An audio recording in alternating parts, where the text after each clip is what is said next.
नमस्कार, मनी गुरु में आप सभी का स्वागत है। मैं हूं स्वाति रायना। आमतौर पर निवेशक हमसे सवाल पूछते हैं कि वेल्थ क्रिएशन के लिए निवेश कैसा हो, वेल्थ क्रिएशन के लिए निवेश कहां पर हो, म्यूचुअल फंड में निवेश करना वेल्थ क्रिएशन के लिए सही रास्ता है या फिर डायरेक्ट स्टॉक मार्केट में निवेश कर लिया जाए और फटाफट पैसे कमा लिए जाए। तो सही तरीका क्या हो सकता है एक निवेशक के लिए वेल्थ क्रिएशन का, इस पर आज हम चर्चा करने जा रहे हैं। हमारे साथ जो आज खास मेहमान है, सबसे पहले परिचय करा दे।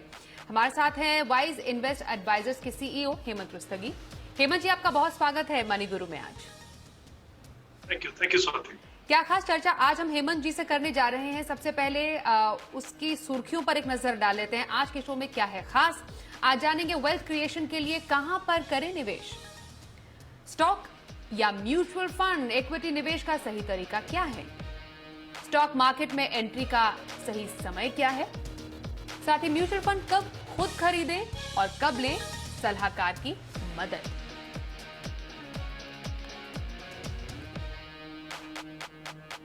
तो वेल्थ क्रिएशन के लिए निवेश कैसा हो, हेमंत जी? वेल्थ क्रिएशन मतलब पैसा कौन कमाना नहीं चाहता है, बस वो तरीका उनको मालूम होना चाहिए कि ये तरीका है, यहां से वेल्थ क्रिएशन का रास्ता खुल जाता है। इसमें सबसे पहले मैं ये आपसे समझना चाहती हूं कि जब हम वेल्थ क्रिएशन के लिए इक्विटी की बात करते हैं, हम और भी तमाम इसके पहलुओं की जरूर बात करेंगे, लेकिन सबसे पहले अगर स्टेप बाय स्टेप चले, वेल्थ क्रिएशन के लिए निवेश में इक्विटी क्यों राइट चॉइस माना जाता है? जी स्वाति, एक्चुअली बहुत ही इंपॉर्टेंट सवाल है। जैसा आपने बिल्कुल सही कहा, हम सभी चाहते हैं, सब निवेशक चाहते हैं कि हम वेल्थ क्रिएशन करें। वेल्थ क्रिएशन ऑब्वियसली जब हम बात करते हैं तो एक लॉन्ग टर्म गोल है, और जब हम लॉन्ग टर्म गोल की बात करते हैं तो सबसे बड़ा फोकस हमारा होना चाहिए कि जो इन्फ्लेशन है, जो महंगाई दर है, उससे ज्यादा हमारा पैसा बढ़े। यानी हमारे जो रियल रेट ऑफ रिटर्न है, जिसको हम बोलते हैं gross return minus inflation minus tax, वो पॉजिटिव होगा, तभी जाके हम लॉन्ग टर्म में वेल्थ क्रिएट कर पाएंगे। तो उसमें एक बड़ा एस्पेक्ट होता है एसेट एलोकेशन। एसेट एलोकेशन का मतलब यह है कि दो तरह की एसेट्स होती हैं। एक फिजिकल एसेट्स होती है जिसमें हम कहते हैं कि रियल एस्टेट हो या गोल्ड हो, और फिजिकल एसेट्स में इक्विटी और जो डेट है। इसमें कितना आपका प्रोपोर्शन जाना चाहिए, वो डिसाइड करेगा कि किस तरह की वेल्थ आप क्रिएट करेंगे। और जैसा मैंने पहले कहा, लॉन्ग टर्म में अगर आपको इन्फ्लेशन को बीट करना है तो एकमात्र एक ऐसी इक्विटी एक ऐसी एसेट क्लास है जिसमें ये पोटेंशियल है कि वो लॉन्ग टर्म में आपको इन्फ्लेशन से ज्यादा रिटर्न दे। क्योंकि डिफरेंस समझिए, जब आप इक्विटी में इन्वेस्ट करते हो, चाहे आप स्टॉक्स के द्वारा करें या आप म्यूचुअल फंड के द्वारा करें, तो जो भी स्टॉक्स आपके पोर्टफोलियो में है, उसके आप उसको आपकी ओनरशिप वहां पे मिलती है, आपकी उसी प्रोपोर्शन में, ऑफ कोर्स, जितना आपकी वहां पे इन्वेस्टमेंट है। तो जब आप एक कंपनी के ओनर बनते हो तो तभी आपकी वेल्थ क्रिएशन होती है। ऑफ कोर्स उसके साथ जो अटेंडेंट रिस्क है वो भी आते हैं। तो अगर आपको लॉन्ग टर्म में वेल्थ क्रिएट करना है तो इक्विटी का बहुत ही इंपॉर्टेंट रोल है। जैसे हमने गोल्ड को देखा, गोल्ड जो है एट बेस्ट आपको इन्फ्लेशन के बराबर का रिटर्न दे सकता है।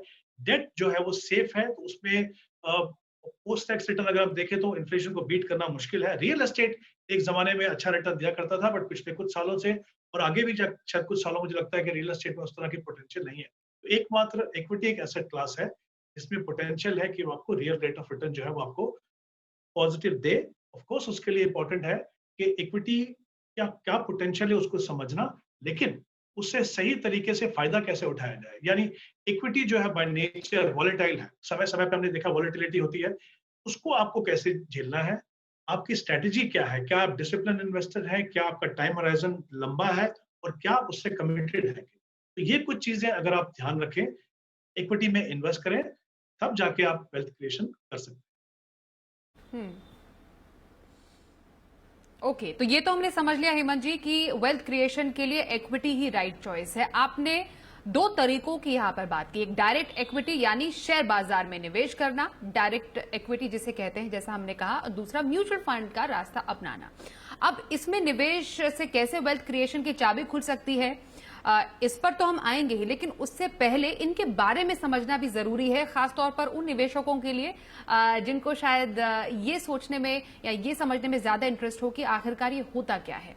इसलिए सबसे पहले जब हम स्टॉक मार्केट या फिर डायरेक्ट इक्विटी की बात करते हैं तो वो होता क्या है, बहुत सिंपल शब्दों में मैं आपसे सबसे पहले समझना चाहती हूँ। जी बिल्कुल आती है। अगेन बहुत इंपॉर्टेंट एस्पेक्ट है किसी भी इन्वेस्टर के लिए जो इक्विटी में इन्वेस्ट करना चाहता है। ये तो हमने बात कर ली कि इक्विटी में ऐसा पोटेंशियल है कि लॉन्ग टर्म में वो इन्फ्लेशन को बीट करके आपके लिए वेल्थ क्रिएट कर सकता है।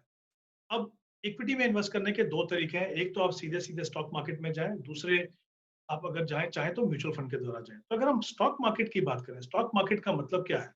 वो बाज़ार जहाँ पे जो शेयर्स हैं, कंपनी के जो स्टॉक्स हैं, उनका आदान-प्रदान होता है, उनकी ट्रेडिंग होती है। वहाँ से आप खरीद-बेच सकते हैं। बहुत सारे निवेशक ऐसे होंगे जो स्टॉक्स को बेचना चाहते हैं, बहुत सारे इन्वेस्टर्स ऐसे हैं जो स्टॉक को खरीदना चाहते हैं। तो जैसे कोई भी बाज़ार होता है, उस तरीके से स्टॉक मार्केट है जहाँ से आप शेयर्स को खरीद सकते हैं। तो जैसे मैंने कहा एक इम्पोर्टेंट एस्पेक्ट है कि हर कंपनी जो है वो इक्विटी रेज़ करती है, यानी उनको पैसा चाहिए होता है प्रमोटर्स को कंपनी को चलाने के लिए। तो वो जो लोग जिनके पास वो इक्विटी शेयर्स होते हैं, वो शेयर होल्डर्स हैं कंपनी के। तो जैसे मैंने पहले भी कहा था, ब्रीफली फिर से बात करता हूँ उसके बारे में कि जब आप एक किसी कंपनी के स्टॉक को खरीदते हैं, तो आप उस कंपनी के मालिक बनते हैं। ऑफ कोर्स कितना प्रोपोर्शन होगा वो डिपेंड करता है कि आपके पास उतने कितने शेयर्स हैं। तो जब आप स्टॉक खरीदते हैं तो उस कंपनी के आप मालिक बनते हैं। कंपनी का जो भी पोटेंशियल है उसका सीधा-सीधा फायदा आपको मिलता है, लेकिन साथ में कंपनी के जो रिस्क हैं, वो भी आपको झेलने पड़ते हैं। उसके अलावा कंपनी का परफॉर्मेंस तो है ही, साथ में इकोनॉमी कैसी कर रही है, जिस सेक्टर में वो कंपनी आपने चुनी है, वो सेक्टर कैसे कर रहा है। और आजकल क्या है, पूरा का पूरा विश्व जो है एक ही मार्केट बन के रह गया है, तो एक ग्लोबल मार्केट में हम ऑपरेट करते हैं, तो दूसरे देशों में क्या हो रहा है, उसकी हमारी इकोनॉमी पे क्या फ़र्क पड़ता है, हमारे यहाँ पे क्या हो रहा है, उनका वहाँ पे क्या असर पड़ता है।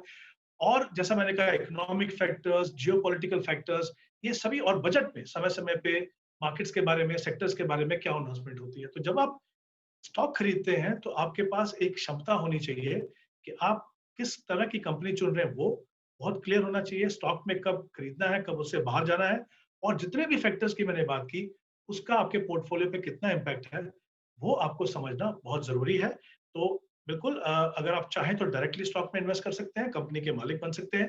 लेकिन जैसा मैंने कहा उसके जो अटेंडेंट रिस्क है वो भी बनेंगे। लॉन्ग टर्म में इसका पोटेंशियल काफ़ी अच्छा है। बट इम्पोर्टेंट चीज़ ये है कि आपके पास जो स्टॉक चुने हैं आपने, जो कंपनियाँ चुनी है, वो कंपनी अच्छी होनी चाहिए। ओके, तो सुनने में तो काफी दिलचस्प ये लग रहा है और निवेशकों के लिए भी काफी दिलचस्पी है जानने में कि शेयर खरीदने पर किसी कंपनी के शेयर होल्डर भी बन सकते हैं, कंपनी के मालिकों में से एक बन सकते हैं। ये काफी इंटरेस्टिंग है, लेकिन इसमें निवेश के जोखिम भी है जिस पर और डिटेल में चर्चा थोड़ी देर में कर रहे। उससे पहले दो तरीकों में से आपने डायरेक्ट इक्विटी बता दिया, लेकिन म्यूचुअल फंड का जो तरीका है, कई ऐसे लोग हैं जो कि म्यूचुअल फंड में अभी निवेश शुरू करना चाहते हैं, समझना चाहते हैं इसके बारे में, क्योंकि वेल्थ क्रिएशन उनका एक बहुत इंपॉर्टेंट गोल है। तो म्यूचुअल फंड का रास्ता, उसमें भी equity mutual fund wealth creation के लिए कैसे किसी निवेशक के लिए मददगार साबित हो सकता है? क्या है म्यूचुअल फंड? देखिए, जैसे मैंने पहले कहा कि जो पोटेंशियल है वो इक्विटी में है एज एन एसेट क्लास। उसके 2 तरीके हैं, हमने स्टॉक के बारे में थोड़ी विस्तार से बात की। म्यूचुअल फंड्स एक ऐसी इन्वेस्टमेंट व्हीकल है, जहाँ पे एसेट मैनेजमेंट कंपनी है, जहाँ पे फंड मैनेजर्स हैं, वो डिफरेंट टाइप्स की स्कीम, इक्विटी स्कीम लेके आते हैं। यानी ऐसी स्कीम्स होंगी जो जो बड़ी कंपनियां हैं जिनको लार्ज कैप स्टॉक कहते हैं, वहां इन्वेस्ट करती हों, जो मिड साइज कंपनी जिनको मिड कैप कहते हैं वहां पे इन्वेस्ट करती हों, और स्मॉल कैप कंपनीज हो सकती है, मल्टी कैप हो सकती है, जो डिफरेंट सेगमेंट्स में आपको एक्सपोजर दिलाए। तो अगर उसको मैं शब्दों में समझाना चाहूँ तो म्यूचुअल फंड एक ऐसी इन्वेस्टमेंट व्हीकल है जो आपको अलाउ करती है इक्विटी में इनडायरेक्टली इन्वेस्ट करने के लिए। यानी आपके बिहाफ पे जो पैसा आप अपने फंड मैनेजर को देंगे, आपके बिहाफ पे वो स्टॉक मार्केट में जाके वो स्टॉक खरीदेंगे, आपके लिए एक पोर्टफोलियो बनाएंगे। सबसे अच्छी बात म्यूचुअल फंड्स की ये है कि देखिए, अगर आप 10,000 रुपए भी डालें तो आपका पैसा जो है एक डाइवर्सिफाइड पोर्टफोलियो में जाता है। डाइवर्सिफाइड का मतलब ये है कि उसमें 30 या 40 या 50 स्टॉक होंगे। आपका पूरा पैसा 1 या 2 कंपनी में नहीं जा रहा है। आपका पैसा 10 या 12 सेक्टर्स में जाएगा। उसमें इंफ्रास्ट्रक्चर, बैंकिंग, फार्मा, बहुत सारे जो जो जो सेक्टर्स हैं उनमें आपका पैसा जाएगा। तो सबसे बड़ा फायदा ये है कि आपका पैसा जो है वो डाइवर्सिफाइड होता है। दूसरी इंपॉर्टेंट चीज़ ये है कि आपका पैसा मैनेज कौन कर रहा है। ये full time professional fund managers हैं, जो ट्रेन फंड मैनेजर्स हैं, उनके पास ये क्षमता है, उनके पास सपोर्ट है, उनके पास एक बड़ी रिसर्च टीम है, वो कंपनी से बात करते हैं, जो रिसर्च टीम है वो कंपनीज को रिसर्च करती है। और जैसा मैंने पहले कहा था, इकोनॉमिक फैक्टर्स, जियोपॉलिटिकल फैक्टर्स, उसका इम्पैक्ट हमारी मार्केट पे, और उसके बाद हमारे जिन सेक्टर्स में इन्वेस्टमेंट है और उसके नीचे हमारी किस कंपनीज में इन्वेस्टमेंट है, उसके ऊपर वो बहुत पैनी नजर रखते हैं। तो कहीं ना कहीं एज एन इन्वेस्टर जब आप अपना पैसा म्यूचुअल फंड में देते हैं तो प्रोफेशनल फंड मैनेजर वही काम करते हैं आपके लिए जो आपको करना होता है जब आप डायरेक्टली स्टॉक्स में इन्वेस्ट करते हो। तो अगर आप नए निवेशक हो, इक्विटी जैसा हम जानते हैं एक थोड़ी रिस्की एसेट क्लास है, लेकिन पोटेंशियल भी ज्यादा है, तो उसको पहले समझना जरूरी है। इसलिए डाइवर्सिफाइड पोर्टफोलियो बनाइए, प्रोफेशनल फंड मैनेजर को अपना पैसा दीजिए, और जो इनकी स्कीम्स हैं उसके अंदर बहुत क्लैरिटी से लिखा जाता है कि उनकी फिलॉसफी क्या होगी, उनकी स्ट्रैटेजी क्या होगी, किस तरह का पोर्टफोलियो होगा, और जैसे मैंने कहा बहुत ही डाइवर्सिफाइड पोर्टफोलियो बनता है।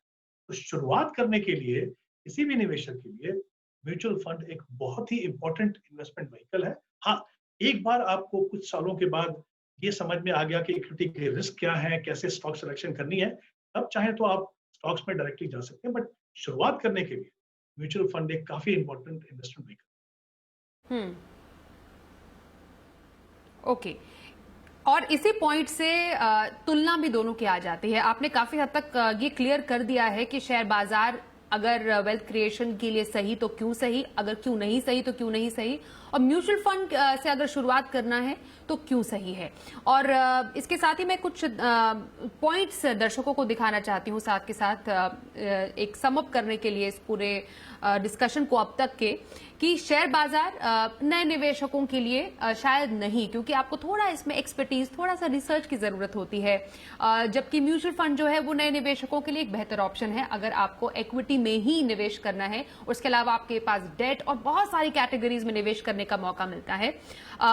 शेयर बाजार में ऑफ कोर्स आपको खुद रिसर्च करके समझ कर निवेश करना है। म्यूचुअल फंड में फंड मैनेजर की या फिर सलाहकार की आप मदद ले सकते हैं। शेयर बाजार डेफिनेटली रिटर्न अगर आपको लगता है अच्छा मिल सकता है, आपको काफी बम्पर रिटर्न आप अगर एक्सपेक्ट करते हैं तो जोखिम भी है। म्यूचुअल फंड में कंपैरेटिवली जोखिम कम होता है अगर इससे शेयर बाजार से अगर इसको हम कंपेयर करें। और शेयर बाजार टैक्स सेविंग के लिहाज से हालांकि दोनों सेम है, लेकिन म्यूचुअल फंड में कुछ ऐसे स्कीम्स हैं जहां पर आप एटीसी के तहत भी बेनिफिट ले सकते हैं, जिसको ईएलएसएस स्कीम कहते हैं। वक्त एक छोटे से ब्रेक का हो गया है। ब्रेक के बाद जोखिम और रिटर्न के लिहाज से थोड़ा और तरीका हम समझेंगे। निवेश आप कैसे कर सकते हैं स्टॉक मार्केट में या म्यूचुअल फंड में, उसके बारे में समझेंगे, और टैक्स देनदारी भी समझना जरूरी है। पर एक छोटे से ब्रेक के बाद देखते रहिए मनी गुरु।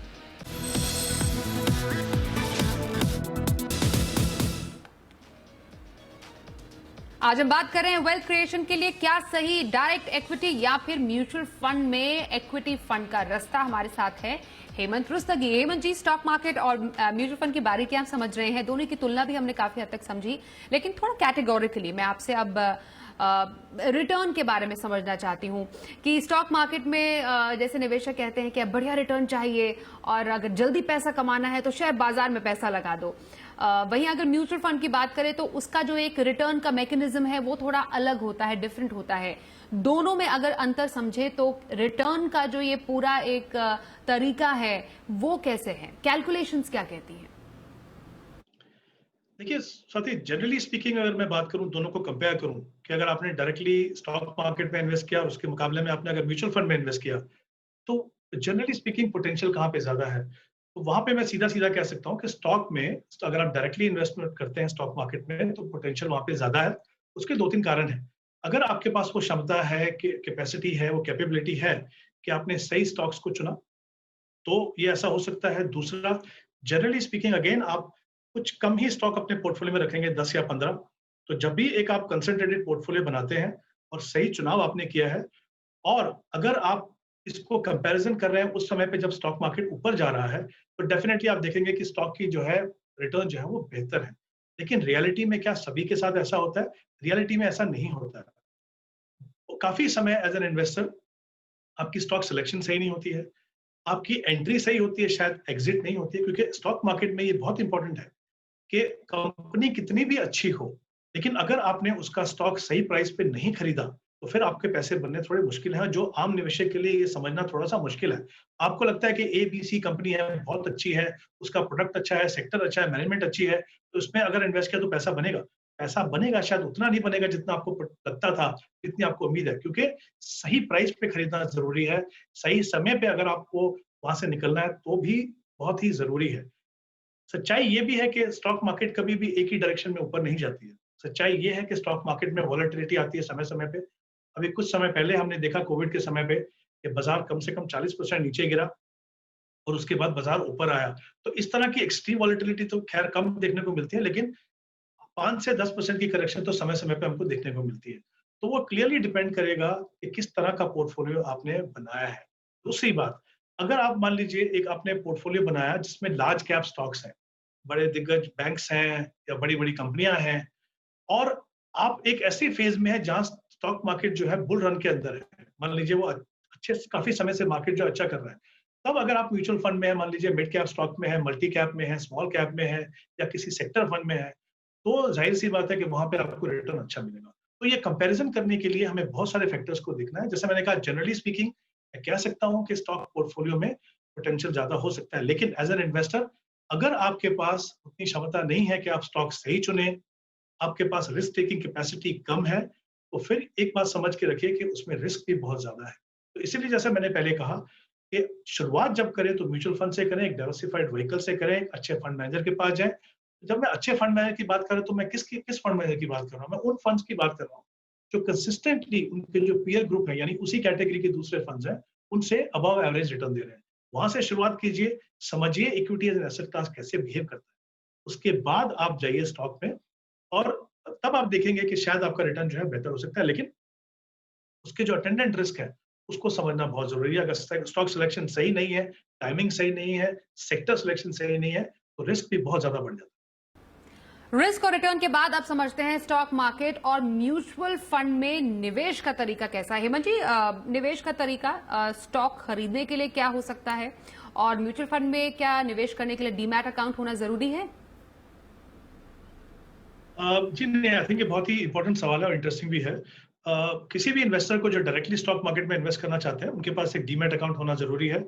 उनको एक किसी ब्रोकर के साथ रजिस्ट्रेशन होना जरूरी है, उसके बाद ही आप स्टॉक खरीद सकते हैं। उसके मुकाबले में अगर मैं देखूं कि म्यूचुअल फंड में अगर इन्वेस्ट करना देखें, तो मुझे लगता है शायद वहां पे थोड़ा आसान है, ईज ऑफ इन्वेस्टिंग डेफिनेटली वहां पे बेटर है। उसका कारण ये है कि आपको डीमैट की वो जरूरत नहीं है। हाँ, हालांकि आपके पास फैसिलिटी है कि आप वो स्टॉक एक्सचेंज के थ्रू म्यूचुअल फंड खरीद सकते हैं, लेकिन अगर आप नहीं चाहें तो आपके पास सीधा सीधा एक जरिया है कि आप ऑनलाइन भी इन्वेस्टमेंट कर सकते हो, बीएससी एनएससी के स्टॉक जो प्लेटफॉर्म है वहां से कर सकते हो, किसी म्यूचुअल फंड की साइट से कर सकते हो, जो आपके एडवाइजर हैं उनकी साइट के थ्रू या उनके ऐप के थ्रू कर सकते हो, या जो ट्रेडिशनल मेथड है जैसे एप्लीकेशन भर के आप इन्वेस्ट करते हो वो भी कर सकते हो। तो I think ease of investment की अगर बात करूं तो डेफिनेटली म्यूचुअल फंड का एक एज है। और दूसरी एक इंपॉर्टेंट चीज है कि जब आप स्टॉक का पोर्टफोलियो बनाते हैं तो आपको सब स्टॉक के प्राइसेस को देखना पड़ता है, जबकि म्यूचुअल फंड में आपको सिर्फ एक ही प्राइस देखना है जो वो है एनएवी। और तीसरी इंपॉर्टेंट चीज है, जैसे हमने पहले भी कहा, कि अगर मैं ईज ऑफ इन्वेस्टिंग की बात करूं तो एज ए स्टॉक इन्वेस्टर आपको अपने स्टॉक पे ध्यान रखना है कि डिफरेंट फैक्टर्स का आपके पोर्टफोलियो पे क्या असर हो रहा है, जबकि म्यूचुअल फंड के अंदर जो फंड मैनेजर्स हैं वो आपके बिहाफ पे करते हैं। तो आई थिंक ओवरऑल अगर मैं कंपैरिजन करूं तो किसी भी नए निवेशक के लिए ईज अगर इन्वेस्टिंग की बात करूं तो डेफिनेटली म्यूचुअल फंड जो है एक थोड़ा सा बेहतर जरिया है इन्वेस्ट करने का। हम्म। तो ईज ऑफ इन्वेस्टिंग के तौर पर हमने समझा कि क्या है स्टॉक और म्यूचुअल फंड का ये रास्ता। अब सबसे इम्पोर्टेंट टैक्स के बारे में कई निवेशक जानना चाहते हैं कि टैक्स देनदारी क्या बनती है जब स्टॉक खरीदते हैं या बेचते हैं या म्यूचुअल फंड की खरीद बिक्री में। हालांकि दोनों कैपिटल गेन के मामले में तो समान नियम है, लेकिन क्या ऐसे डिफरेंसेस है जो जानना जरूरी है? जी, आई थिंक ये भी एक काफी इंपॉर्टेंट एस्पेक्ट है किसी भी इन्वेस्टर के लिए, क्योंकि देखिए अल्टीमेटली आप जो भी रिटर्न कमाएं, और आपके लिए इंपॉर्टेंट वही होगा कि टैक्स पे करने के बाद आपके हाथ में कितना आता है। तो जैसा आपने बिल्कुल सही कहा, इक्विटी में जब आप इन्वेस्ट करते हैं तो चाहे आप डायरेक्टली स्टॉक मार्केट में जाएं, चाहे आप म्यूचुअल फंड में जाएं, तो जो कैपिटल गेन की जो डेफिनेशन है वो बिल्कुल वही है। डिविडेंड के ऊपर जो टैक्सेशन है वो भी बिल्कुल सही है। जैसे अगर आप 1 साल के बाद पैसा निकालते हो तो वो लॉन्ग टर्म कैपिटल गेन बनता है, उसमें आप 10% टैक्स देते हो। 1 साल के अंदर अगर आप पैसा निकालते हो तो 15% आपको टैक्स देना है। और जो डिविडेंड इनकम है, दोनों से, म्यूचुअल फंड से भी और कंपनी से भी, वहां पे आपको आपकी इनकम में वो ऐड होता है, जो आपका एप्लीकेबल टैक्स रेट है वहां पे उसके हिसाब से आपको टैक्स देना है। लेकिन एक इंपॉर्टेंट दो इंपॉर्टेंट फैक्टर्स हैं यहाँ पे, जहां पे मुझे लगता है कि mutual fund taxation point of view से एक बेहतर ऑप्शन है। दो चीजें, जैसा आपने शुरुआत में भी कहा कि आप जब इन्वेस्ट करते हो तो ऐसे फंड्स हैं ईएलएसएस वगैरह, जहां पे आपको, या जो रिटायरमेंट फंड है जहां पे आपको एटीसी के अंदर 1.5 लाख की छूट मिलती है, जो स्टॉक्स में आपको नहीं मिलती है। पहली बात। दूसरी बात, अब आप कंपेयर कीजिए स्टॉक के पोर्टफोलियो को म्यूचुअल फंड के पोर्टफोलियो से। जब आप स्टॉक को बेचते हैं 1 साल के अंदर तो आपको शॉर्ट टर्म कैपिटल गेन देना 15% का। यही चीज जब आपके फंड मैनेजर करते हैं शॉर्ट टर्म में, मान लीजिए 1 साल में कोई स्टॉक इन्होंने बेचा, तो म्यूचुअल फंड के ऊपर कोई टैक्सेशन नहीं है। और आपको भी उसके ऊपर कोई टैक्स नहीं देना है, क्योंकि आपने कोई भी ट्रांजैक्शन को इनिशिएट नहीं किया। आपकी एप्लीकेबिलिटी ऑफ टैक्स तब होगी जब आप इनिशिएट करेंगे। तो मान लीजिए फंड ने 1 साल के अंदर स्टॉक बेचा, लेकिन आपने कुछ ट्रांजैक्शन नहीं किया। आपने जो ट्रांजैक्शन किया वो 1 साल के बाद किया, तो जो शॉर्ट टर्म कैपिटल गेन है वो आपके लिए लॉन्ग टर्म में बदल गया। दूसरी बात, अगर आप म्यूचुअल फंड के अंदर ग्रोथ ऑप्शन लेते हैं, तो म्यूचुअल फंड को जो कंपनी से डिविडेंड मिलता है वो टैक्सेबल नहीं होता। ये आपकी एनएवी में ऐड होता है, और जो जब आप ग्रोथ ऑप्शन लेते हैं तो वो आपकी एनएवी में ऐड होकर आपको एज ए कैपिटल गेन बनता है। तो अगर अगर आप स्टॉक लेते हैं, अगर आपको डिविडेंड मिलता है तो आपको टैक्स देना है, लेकिन आप ग्रोथ ऑप्शन में है अगर म्यूचुअल फंड के अंदर, क्योंकि वो कैपिटल गेन के तहत आता है आपको, तो फिर आपको लॉन्ग टर्म का वो टैक्स देना 10%। तो दोनों में फर्क है। अगर आप 30% में है तो डिविडेंड पे 30% देना पड़ेगा। म्यूचुअल फंड में जब वो कन्वर्ट होता है लॉन्ग टर्म में तो आपको सिर्फ 10% देना। आई थिंक टैक्स एफिशिएंसी के हिसाब से डेफिनेटली मैं कहूंगा कि म्यूचुअल फंड स्टॉक से एक बेहतर ऑप्शन है। सबसे इंपॉर्टेंट और अंत में इनफैक्ट मैं आपसे जानना चाहती हूं कि क्या कोई निवेशक दोनों में निवेश कर सकता है, या फिर किसी निवेशक के स्टॉक मार्केट में एंट्री का कोई राइट टाइम है? मानिए उसने म्यूचुअल फंड में स्कीम्स में कुछ समय तक इन्वेस्ट किया है तो नहीं, बिल्कुल कर सकता है। देखिए, जैसे मैंने पहले भी कहा कि शुरुआत में आप म्यूचुअल फंड के द्वारा जाएं, बाद में आप स्टॉक करें। बट अगर मैं एक्सपीरियंस इन्वेस्टर की भी बात करूं, आप अगर काफी एक्सपीरियंस इन्वेस्टर हैं, आप काफी सालों से स्टॉक मार्केट में इन्वेस्ट कर रहे हैं, तभी मुझे लगता है आपके पोर्टफोलियो में म्यूचुअल फंड का रोल है। मैं उसका एग्जांपल आपको देता हूं। मान लीजिए एक सेक्टर है जिसको आप पसंद करते हैं, जैसे मान लीजिए फार्मा सेक्टर है। आप फार्मा सेक्टर में इन्वेस्ट करना चाहते हैं, तो आप कितने एज एन इन्वेस्टर जब स्टॉक लेते हैं, कितने स्टॉक लेंगे आप? उसपे भी इश्यूज हैं। वहाँ पे लार्ज कैप कंपनीज हैं, वहाँ पे स्मॉल कैप कंपनीज हैं, वहाँ पे डोमेस्टिक प्लेयर्स हैं, वहाँ पे मल्टीनेशनल प्लेयर्स हैं। तो एक सेक्टर में जब आपको पोटेंशियल दिख रहा है, तो पूरे सेक्टर की ग्रोथ का बेनिफिट आपको स्टॉक में नहीं मिलेगा। दूसरी बात, अगर आपका स्टॉक सिलेक्शन वहाँ पे सही नहीं है, तो भी आपको उसका पोटेंशियल नहीं मिलेगा। तो मेरा ये मानना है कि अगर आप एक्सपीरियंस इन्वेस्टर हैं, तो भी अगर आपको किसी सेक्टर में पोटेंशियल दिखता है या किसी सेगमेंट में पोटेंशियल दिखता है, मान लीजिए स्मॉल कैप या मिड कैप में, तो आप दोनों का कॉम्बिनेशन बना सकते हैं। मान लीजिए 30-40% आप स्टॉक में लगाइए, या 50% भी लगा सकते हैं, और बाकी पैसा जो है उस सेक्टर में, उस सेगमेंट के फंड में लगाइए। पहली बात। दूसरी बात, ग्रेजुअली जब आप इंप्रूव करते हैं एज एन इक्विटी इन्वेस्टर, तो मैंने जैसे कहा, शुरुआत में आप म्यूचुअल फंड में जाइए, डिफरेंट सेगमेंट को समझिए, न्यूएंसेस क्या है इक्विटी इन्वेस्टमेंट के वो समझिए, और फिर अपने पोर्टफोलियो में स्टॉक को करिए। तो डेफिनेटली किसी भी एक्सपीरियंस इन्वेस्टर के लिए दोनों जो मीडियम्स हैं, स्टॉक मार्केट में डायरेक्ट इन्वेस्टमेंट और म्यूचुअल फंड के द्वारा इन्वेस्टमेंट स्टॉक मार्केट में, दोनों की जगह है। इंपॉर्टेंट ये है आप अपने इन्वेस्टमेंट के किस स्टेज पे हैं और कितना प्रोपोर्शन आप किस ऑप्शन में डालेंगे, वो डिपेंड करेगा क्लियरली आपकी एक्सपर्टीज और आपका जो रिस्क प्रोफाइल। तो ये दो चीजों का ध्यान रखें, एक कंबाइंड पोर्टफोलियो बनाएं। तो मुझे लगता है कि जैसे मैंने स्टार्टिंग में कहा था, इक्विटी में पोटेंशियल तो बहुत है, लेकिन उसका पूरा फायदा कैसे उठाया जाए, ये जो अगर सही कॉम्बिनेशन हो आपका, तो डेफिनेटली जो ट्रू पोटेंशियल है इक्विटी का, उसका आप लॉन्ग टर्म में पूरा फायदा उठा सकते हैं। जी, तो वेल्थ क्रिएशन के लिए इक्विटी सही, उसमें भी डायरेक्ट इक्विटी और म्यूचुअल फंड में इक्विटी फंड का रास्ता कैसे और कब चुनना है आपको, इस पर बारीकियां बताने के लिए हेमंत जी हमारे साथ मनी गुरु में आज शामिल होने के लिए आपका बहुत शुक्रिया। तो इसी के साथ आज के शो में बस इतना ही। वक्त एक छोटे से ब्रेक का हो गया है, लेकिन खबरों का सिलसिला जारी रहेगा। बने रहिए हमारे साथ और देखते रहिए जी बिजनेस।